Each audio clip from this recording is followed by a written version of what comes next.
علم کا مجھ کو شوق عطا کر خدا، علم نافع ملے از پائے علماء، علم کا مجھ کو شوق عطا کر خدا۔ الحمدللہ رب العالمین والصلاة والسلام علی سید المرسلین، اما بعد فاعوذ باللہ من الشیطان الرجیم، بسم اللہ الرحمن الرحیم۔ الصلاة والسلام علیک یا رسول اللہ، الصلاة والسلام علیک یا حبیب اللہ، الصلاة والسلام علیک یا نبی اللہ وعلی آلک واصحابک یا نور اللہ۔ سرکار دو عالم نور مجسم شاہ بنی آدم صلی اللہ تعالی علیہ وآلہ وسلم کا فرمان علی شان ہے، جو بندہ مجھ پر ایک مرتبہ درود پاک پڑھتا ہے اللہ تعالیٰ اس پر 10 رحمتیں نازل فرماتا ہے۔ صلو علی الحبیب صلی اللہ تعالی علی محمد صلی اللہ علیہ وسلم۔ مدنی چینل کے ناظرین، ایک مرتبہ پھر آپ کو مرحبا کہتے ہیں، آئیے کچھ سیکھتے ہیں۔ اس سلسلے میں ہمارے ساتھ ہوتے ہیں شیخ الحدیث و تفسیر مفتی محمد قاسم عطاری دامت برکاتہم العالیہ۔ حضور، آج میں ایک تھوڑا سا انوکھا سوال لے کر آؤں گا، وہ اس طرح سے کہ جیسے آپ کا ماشاءاللہ ایک تجربہ ہے، آپ نے یورپ کا سفر کیا، ایشیا کا سفر کیا، الحمدللہ دنیا دیکھی ہے، میں یہ کہہ سکتا ہوں۔ تو آپ نے مشرقی اقدار، مشرقی معاشرے کا بھی مطالعہ کیا، مغرب کو خود اپنی آنکھوں سے دیکھا، مغربی افکار بھی آپ کے زیر مطالعہ رہے، اور ماشاءاللہ آپ مشرق مغرب کی زبانیں بھی جانتے ہیں۔ تو میں یہ پوچھنا چاہوں گا کہ یہ جو اسلامی طرز زندگی ہے اور مغربی طرز زندگی ہے، اس میں کیا فرق آپ نے دیکھا ہے؟ آپ اس کو کیسے بیان کریں گے؟ بسم اللہ الرحمن الرحیم۔ دیکھیں، جو مشرقی اور مغربی زندگی کا فرق ہے، بنیادی طور پہ یوں کہہ لے کہ اسلامی طرز زندگی کا اور مغربی طرز زندگی کا، کیونکہ مشرق تو بڑا وسیع ہے اور اس میں بہت سارے مذاہب ہیں، تو بیسیکلی تو اسلام کا تقابل ہوتا ہے دیگر نظام ہائے زندگی کے ساتھ۔ تو اس میں یہ ہے کہ چند ایک باتیں بڑی واضح ہیں کہ ہمارے اسلامی اقدار یا اسلامی بنیادیں اور بیسکس کیا ہیں، اور مغربی معاشرے کی بنیادیں اور بیسکس کیا ہیں۔ انہوں نے جس فلسفے پر بنیاد رکھی وہ اور ہے، اور اسلام جن عقائد پر بنیاد رکھتا ہے یہ اور ہے۔ ٹھیک۔ لیکن اس کے بعد ایک اور چیز ہوتی ہے کہ ایک بیسکس ہوتی ہے، دوسرا اس کے بعد اس کے نتائج ہوتے ہیں، ٹھیک، کہ اگر ان فلسفوں پر عمل کیا جائے تو اس کا نتیجہ کیا نکلے گا۔ ایک بات تو یہ ہوتی ہے نا کہ بھئی فلسفہ تو ایک آدمی مانتا ہے، اس پہ عمل ہی نہیں کرتا۔ ایک بندہ اسلام کو مانتا ہے لیکن اسلام پہ عمل ہی نہیں کرتا، تو اس کے نتائج کو اسلام کے نتائج نہیں کہا جائے گا۔ ٹھیک، یہ بھی بات بہت واضح ہو گئی۔ اس کے نتائج کو تو اس کی بے عملی کے نتائج کہا جائے گا نا۔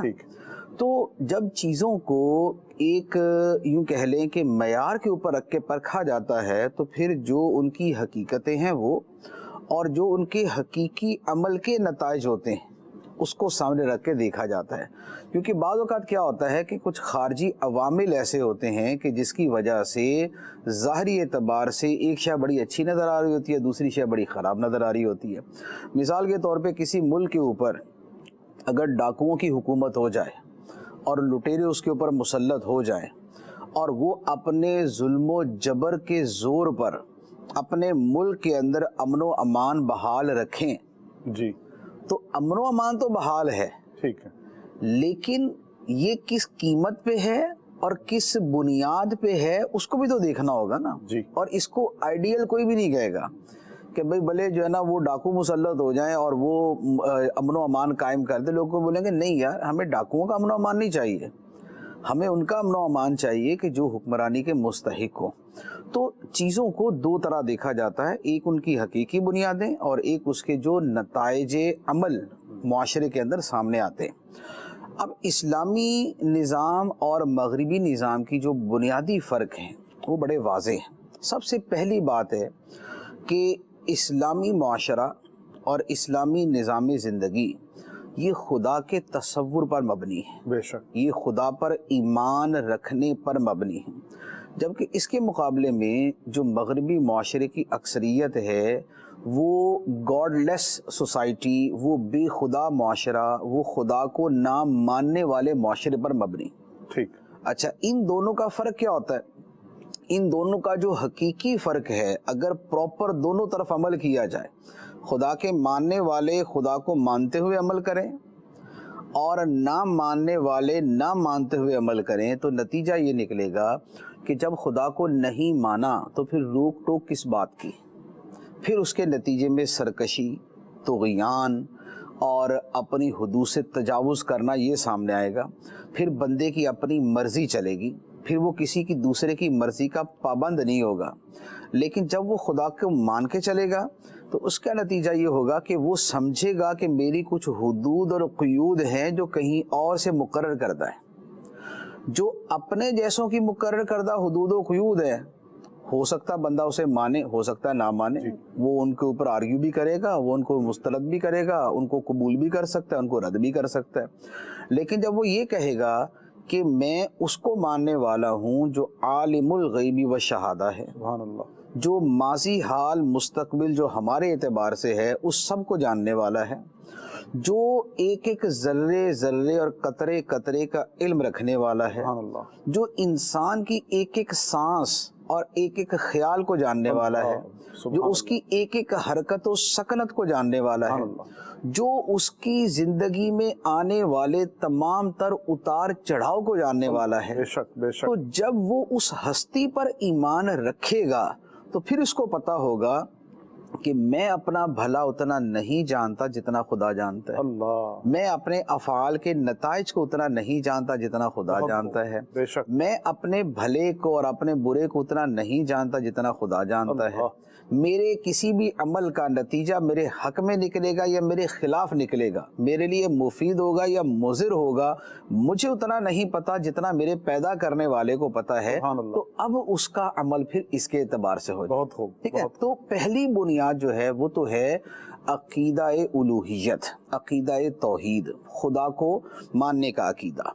دوسری بنیاد کیا ہے کہ اسلامی نظام زندگی کی جو بنیاد ہے وہ ایمان بالآخرت پر ہے، کہ یہ قیامت کو مانتا ہے، یہ اس کو مانتا ہے کہ اسے مرنے کے بعد اٹھنا ہے اور اپنے ایک ایک عمل کا حساب دینا ہے۔ بے شک، اس نے ذرہ برابر خیر کا کام کیا یارہ تو اسے دیکھے گا، وَمَن يَعْمَلْ مِثْقَالَ ذَرَّةٍ شَرٍ، اور اگر اس نے ایک ذرہ برابر شر کیا، برائی کی یارہ تو اسے دیکھے گا۔ اللہ، بے شک، تو ایک ایک ذرہ برابر اچھائی اور برائی کو دیکھنے کا جب عقیدہ ہوگا تو پھر بندہ اپنے عمل کے ایک ایک ذرے کی مقدار کو بھی پہچانے گا اور اس کے اوپر غور کرے گا۔ اللہ، اس کے مقابلے میں جب اس کا عقیدہ یہ ہو، اس کی سمجھ اور اس کی سوچ یہ ہو کہ بھئی کوئی آخرت نہیں، مرنے کے بعد کوئی نہیں اٹھنا، کوئی جواب دہ نہیں ہونا، کوئی آگے جا کے سزا جزا نہیں ملنی، تو اب اس کو روکنے والی برائی سے چیز کیا بنے گی؟ کچھ بھی نہیں، اس کی مرضی ہے۔ اگر وہ بچ جاتا ہے تو اس کی مرضی ہے، نہیں بچتا تو بھی اس کی مرضی ہے۔ تو ایک جو بنیاد بنے گی وہ یہاں کے بنے گی کہ عقیدہ آخرت اس میں جواب دہی کا احساس پیدا کرے گا، اور عقیدہ آخرت کا نہ ہونا اس کے اندر جرت پیدا کرے گا۔ وہ چاہے تو ایک بندہ مارے، چاہے تو 100 بندہ مارے، چاہے وہ ایک کو لوٹے، چاہے وہ 100 کو لوٹے، کیونکہ اس کو پتہ میں نے بچ ہی جانا ہے۔ اس دنیا، یہ دنیا ہی دنیا ہے، بس عالم دوبارہ نیز، دنیا تو دوبارہ آنا نہیں ہے، پیدا تو دوبارہ ہونا نہیں ہے۔ لہذا اگر میں اپنا پہلو بچا کے میں لوٹ مار کر سکتا ہوں، میں چوری کر سکتا ہوں، میں جو قتل و غارت گری کر سکتا ہوں تو میں کر لیتا ہوں۔ لیکن دوسری طرف جس کا آخرت پہ ایمان ہوگا وہ یہ کہے گا کہ میں اپنے زور، اپنی طاقت، اپنے پیسے، اپنے تعلقات کی بنیاد پہ اگر دنیا میں سزا سے بچ بھی گیا تو پوری سزا ادھر تو ملنی ہے، لہذا وہ صرف یہاں کی سزا کا اعتبار نہیں کرے گا، اس سے زیادہ وہ آخرت کی سزا کا اعتبار کرے گا۔ تو یہ چیز جو ہے یہ اسے وہاں بچائے گی کہ جہاں گناہ کا، زیادتی کا موقع ہے تو وہاں پر آخرت کو نہ ماننے والا تو موقع پرستی کا اظہار کرے گا، لیکن آخرت کو ماننے والا جو ہے موقع کو نہیں دیکھے گا، اس کے جواب کو دیکھے گا۔ تو جتنا عقیدہ آخرت پختہ ہوگا اتنا ہی زیادہ اس میں جواب دہی کا احساس زیادہ ہوگا، بہت خوب، اور جتنا جواب دہی کا احساس زیادہ ہوگا اتنا یہ برائی سے دور ہوتا جائے گا۔ یہی وجہ ہے کہ اگر آپ پوری تاریخ پہ غور کریں آپ کو نظر آئے گا کہ جب جو خوف خدا رکھنے والے حکمران تھے جب انہوں نے دوسرے ممالک کے ساتھ جنگ کی اور وہ ممالک ان کے قبضے میں آ گئے تو انہوں نے اس طرح قتل و غارت گری نہیں کی. جی تاریخ گواہ ہے. تاریخ گواہ ہے. ٹھیک ہے. محمد بن قاسم آیا, اس نے آ کے ایسا اچھا سلوک کیا کہ اس کے بت بنا کے یہاں کے لوگوں نے اس کی پوجا شروع کر دی. اچھا, اسی طریقے سے سلطان صلاح الدین ایوبی رحمۃ اللہ علیہ نے جب جو ہے وہ بہت سارے جیسے یہ بیت المقدس ہی کو جب فتح کیا تو وہاں پر کوئی قتل و غارت گری نہیں کی, عام معافی کا اعلان کر دیا. اللہ, یہ کیا تھا؟ یہ تھا آخرت کی جواب دہی کا احساس کہ یہاں تو میں خون کی ندیاں بہا کر دوسروں کو اپنی طاقت دکھا سکتا ہوں, ان کو مرعوب کر سکتا ہوں اور ان کو خوف کا شکار کر سکتا ہوں, لیکن اس قتل و غارت گری کا مجھے خدا کی بارگاہ میں جواب بھی دینا ہوگا. بے شک. اس شے نے ان کو ان چیزوں سے روک کے رکھا. لیکن اس کے مقابلے میں دوسری طرف کیا ہوا کہ جب اسی بیت المقدس کو دوسروں نے فتح کیا, غیر مسلموں نے فتح کیا, تو یہیں پر اتنی قتل و غارت گری کی کہ بیت المقدس کی گلیوں کو خون سے نہلا دیا. کیوں؟ اس لیے کہ ان کے اندر جواب دہی کا احساس ہی نہیں تھا. وہ اس سے بے پرواہ تھے کہ ہمیں تو ان کے بارے میں پوچھ گچھ ہی کوئی نہیں. تو جہاں پوچھ گچھ کا احساس ختم ہوا وہیں پر ظلم و ستم شروع ہو گیا. اچھا, تو ایک دوسری بنیاد جو ہے وہ یہ والی ہے. اچھا, تیسری بنیاد کیا ہے؟ تیسری بنیاد جو وجہ فرق ہے وہ یہ ہے کہ جو اسلامی جو غیر مسلم معاشرہ ہے, جو مغربی معاشرہ ہے, وہ جسم کے تقاضوں پر مبنی ہے. ٹھیک. اس کی نظر میں مادہ ہے, مادی وجود ہے, جسم ہے, جسم کے تقاضے ہیں, مادے کے تقاضے ہیں. یہ بنیاد ہے, یہ بنیاد ہے. لہذا اب اس کی بنیاد پہ ان کے جتنے بھی کام ہوں گے ان سب کے اندر آپ کو جسم اور مادہ ہی نظر آئے گا اور اسی کے تقاضے پورے ہوتے ہوئے نظر آئیں گے.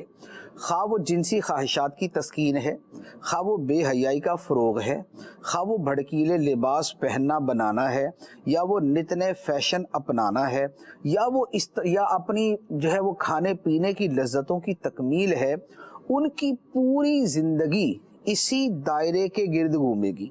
یتمتعون و یاکلون کما تاکل الانعام. اللہ اللہ. یتمتعون, انجوائے کریں گے, تمتع کریں گے, انجوائے کریں گے, وَيَأْكُلُونَ, اور کھاتے پیتے رہیں گے. ٹھیک ہے نا. تو جیسے زندگی جانوروں کی ہے کہ ان کی نظر میں ان کے جسم سے آگے کچھ نہیں. جانور نے اپنی روح کی فکر نہیں کرنی ہوتی, اس نے اپنی روح کو ترقی نہیں دینی, اس نے کوئی مکاشفات نہیں کرنے. جانور نے اپنے باطنی وجود اور اپنے جو اخلاقی وجود ہے اس کی تطہیر اور تزکیے کے لیے کچھ نہیں کرنا. یہی معاملہ ہر وہ بندہ کرے گا کہ جس کی نظر میں زندگی صرف جسمانی وجود کا نام ہے. بہت اعلیٰ. جب وہ اپنی سوچ کو جانوروں کی سوچ کے برابر ہی رکھے گا تو یہ کر لے گا کہ اپنی صلاحیتوں کی بقدر زیادہ لطف اٹھا لے گا. جانور کھانے نہیں پکائے گا لیکن انسان کھانے پکا لے, تو وہ اپنے لطف اندوزی کے طریقے اور ذرائع زیادہ سے زیادہ پیدا کرے گا, دریافت کرے گا اور ان کو بڑھائے گا, لیکن جسم کے تقاضوں سے آگے نہیں جائے گا. اس کے مقابلے میں جو اسلامی زندگی ہے اس میں جسم کے ساتھ روح کے تقاضے بھی رکھے گئے. سبحان اللہ. جب روح کے تقاضے رکھے گئے تو جیسے جسم کی غذا ہے ایسے ہی روح کی غذا ہے. جیسے جسم کو توانائی چاہیے ایسے روح کو توانائی چاہیے. جیسے جسم کو راحت چاہیے ایسے ہی روح کو بھی راحت چاہیے. اور روح کی جو غذا ہے, جو توانائی ہے اور جو اس کی راحت ہے, اس کے تقاضے جدا ہے جسم کے تقاضوں سے. بے شک. لہٰذا اب جب بندہ مومن اپنے اسلام اور اپنے ایمان کو بنیاد بنا کر چلے گا تو اب وہ کیا کرے گا کہ وہ دیکھے گا کہ جو روح کا زیور ہے وہ صبر ہے. جو روح کی غذا ہے وہ خدا کا ذکر ہے. اللہ. جو روح کی طاقت ہے وہ خدا کی نعمتوں کا شکر ہے. سبحان اللہ. جو روح کی اٹھان ہے وہ خدا سے محبت ہے. سبحان اللہ. جو روح کی پرواز ہے سبحان اللہ وہ خدا کے نبی سے محبت ہے. سبحان اللہ. وہ آخرت کی فکر ہے, وہ توکل اور قناعت ہے, وہ صبر ہے. تو جب وہ ان چیزوں کو پیش نظر رکھے گا تو اپنے اس باطنی وجود, اس روحانی تقاضوں اور اس اخلاقی وجود کی بہتری کے لیے وہ کام کرے گا اور اس کے تقاضے پورے کرنے کی کوشش کرے گا. بلکہ جب وہ یہ دیکھے گا کہ جسم سے زیادہ قیمتی روح ہے, اللہ, دنیا سے زیادہ قیمتی آخرت ہے, بندے کی خواہش سے زیادہ اچھی چیز خدا کی رضا ہے, سبحان اللہ, لہٰذا ہر جگہ پہ تقابل کر کے وہ ترجیح اس کو دے گا. جسم کا تقاضا کہہ رہا ہے کہ کھلی بے حیائی کرو, روح کا تقاضا کہہ رہا ہے کہ پابند حکم خدا ہو کر اسی پر اکتفا کرو جس پہ اکتفا کا خدا نے حکم دیا, سبحان اللہ, تو انہی حدود کے اندر رہے گا. جسم کہے گا کہ کوئی حد بندی نہ رکھو اور جو کر سکتے ہو اور جو مزے اٹھا سکتے ہو بابر بعیش کوش, جو مزے کر سکتے ہو کرو. لیکن روح کا تقاضا کہے گا کہ نہیں, جسم کے تقاضوں میں اتنا نہیں بڑھنا کہ روح کمزور ہوتی جائے, جسم کے مکان کو اتنا بھر نہیں دینا کہ روح اس کے اندر تنگی محسوس کرے اور روح کا دم گھٹنا اس کے اندر شروع ہو جائے. تو لہٰذا اب وہ اپنی روح کے تقاضوں کی طرف جائے گا. تو جسم و روح کی جو تقسیم ہے یہ ایک اتنی بڑی چیز ہے. یہ نہیں ہے کہ وہ سارے کے سارے روح نہیں مانتے, ویسے تو خیر وہ روح کے بھی منکر ہیں اور وہ دوسری اس کی جو فزیکل اور میڈیکل اس کی تعبیر کر دیتے ہیں, لیکن اس سے جدا گانا یہ بہرحال موجود ہے کہ روح کے اپنے تقاضے ہیں کہ جن کو ایک بندہ مومن بڑا واضح طور پہ سمجھتا ہے اور وہ اس کے اخلاقی وجود کو تسلیم کرتا ہے. تو یہ ایک تیسرا فرق ہے جو ہمارے اسلامی نظام زندگی میں ہے اور مغربی طرز معاشرت کے اندر ہے. اچھا, چوتھا اس کے ساتھ کیا ہوتا ہے؟ چوتھا یہ ہے کہ ان کا معاشرہ انفرادیت پر مبنی ہے. ٹھیک, ہمارا جی انڈیویجولزم کے اوپر. ہمارا معاشرہ جو ہے یہ اجتماعیت پر مبنی ہے. ہمارے اس کا نتیجہ کیا ہے؟ اس کا نتیجہ یہ ہے کہ وہاں بندہ کہتا میں ہوں جی اور بس میں ہوں اور میری زندگی ہے اور میرے حقوق ہیں اور میری مرضی ہے اور میرا جسم ہے اور میری مرضی ہے, میرا وجود ہے, میری مرضی ہے, میں جو چاہوں گا میں وہ کروں گا. مجھے اس سے کوئی غرض نہیں ہے کہ میرا باپ اولڈ ہوم کے اندر ہے یا میرے بہن بھائی جو ہے نا وہ کہیں اور جو ہے نا وہ گل سڑ رہے مر رہے ہیں, مجھے اس سے کوئی پرواہ نہیں ہے. میرے لیے میری ذات مقدم ہے. جبکہ اس کے مقابلے میں جو اسلامی نظام زندگی ہے اس کا دار و مدار ہے اجتماعیت کے اوپر, سوسائٹی کے اوپر, معاشرے کے اوپر. اچھا, اس سے فرق کہاں پر نکلتا ہے؟ فرق اس میں نکلتا ہے کہ جب بندے نے کہا کہ میں ہوں, تو اب اس کے بعد اس نے اپنے خاندانی نظام کے تار و پود کو بکھیر دیا. بے شک ایسا ہی ہوا. اس نے کہا کہ میرے لیے خاندان کوئی اہمیت نہیں رکھتا, میرے چاچے مامے نہ بھی ہو تو مجھے کیا فرق پڑتا ہے, میں ہوں, کہیں تھوڑا بہت پھنس گیا تو حکومت آ جائے گی مدد کرنے کے لیے. لیکن ہمارا جو اسلامی معاشرہ ہے یہ کہتا کہ نہیں, ہم نے خاندانی نظام کی بنیادوں پہ چلنا ہے. لہٰذا ہمارے ہاں باپ کی قدر بھی ہے, ماں کی قدر بھی ہے, بہن بھائیوں کے ساتھ تعلق نبھانا بھی ہے, دیگر رشتہ داروں کے ساتھ حسن سلوک کرنا بھی ہے. ہمارے اوپر اس کے احکام کو لازم قرار دیا گیا. ماں باپ کی خدمت یہ نہیں ہے کہ آپشنل ہے, چاہیں تو کر لیں چاہیں تو نہ کریں. نہیں, فرمایا واجب ہے تمہارے اوپر, ان کے ساتھ حسن سلوک کرنا واجب ہے, ان کا حکم ماننا تمہارے اوپر واجب ہے. اسی طریقے سے بہن بھائی اگر مشکل میں ہیں تو ان کی مشکل میں ان کی مدد کرنا واجب ہے. وہ کہتے نہیں, یہ ہمارا کام نہیں ہے, میری ذات ہے, میری زندگی ہے, میرا جسم ہے, میری مرضی ہے, وہ اس کے اوپر چلتے ہیں. اچھا, اب اس کا جب پورا نتیجہ نکلتا ہے وہ کیا نکلتا ہے؟ وہ عمومی زندگی کے اندر بھی اور آج کل کے جو خاص حالات ہے اس کے اندر, میں دونوں کے اعتبار سے عرض کرتا ہوں. عمومی زندگی کے اندر تو یہ ہے کہ وہ کہتے ہیں کہ بھئی چونکہ میرا جسم میری مرضی ہے, میری زندگی میری مرضی ہے, لہٰذا میرے ماں باپ جو ہے وہ میری زندگی کے مزوں میں اور تمتع میں اور لطف اندوزی کے اندر رکاوٹ نہیں بننے چاہیے. سوری ٹو سے کہ میں ان کی کھانسی نہیں برداشت کر سکتا, سوری ٹو سے کہ میں ان کی خاطر راتوں کو نہیں جا سکتا, سوری ٹو سے میں ان کے لیے رات کو بھاگ دوڑ نہیں کر سکتا, میں ان کے لیے دوائی نہیں لا سکتا, لہذا ان کو اٹھا کے وہاں ڈال دو کہ جہاں پر ان کا دوائی دارو چلتا رہے. اللہ, دوائی دارو چلنے کے لیے ڈال دیا. اچھا, اب اس کے اوپر بعض لوگ بڑے خوش ہو کے بولتے ہیں دیکھو یار کیسا شاندار اولڈ ہوم بنایا ہوا ہے اور وہاں پر کتنی سہولت سے رکھا جاتا ہے.